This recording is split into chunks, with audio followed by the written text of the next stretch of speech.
Franchement, je ne sais même pas quoi vous dire.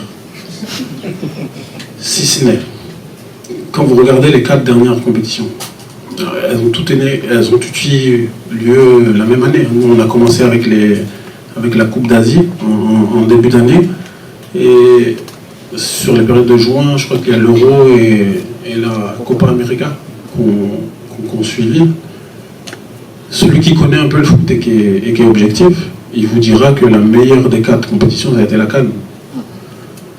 Là où évoluent des joueurs comme Momo Salah, aujourd'hui qui fait le bonheur de Liverpool, Evan Ndika, qui est aujourd'hui un taulier à la Roma, donc avec beaucoup de joueurs. Lukman, qui porte l'Atalanta à bout de main. Donc, Jamie Carragher, franchement, je pense que son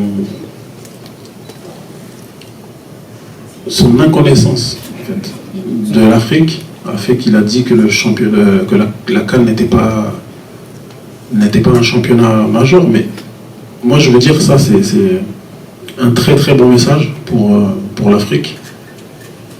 C'est d'aller en fait à la prochaine Coupe du Monde et de montrer justement à Jamie Carragher que l'Afrique et que la CAN fait partie des championnats majeurs dans le monde. Et quand je regarde l'Euro, sincèrement, j'ai essayé de regarder l'Euro après la CAN.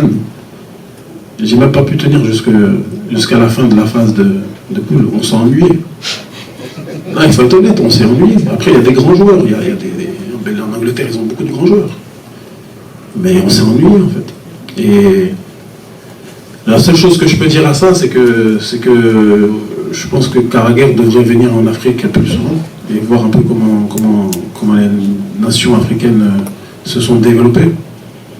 Et la meilleure réponse qu'on peut lui donner, c'est que prochaine Coupe du Monde, il faut que l'Afrique tape fort. Ça, je le dis depuis longtemps. Je pense qu'il y a des gens qui me prennent pour un fou quand je le dis.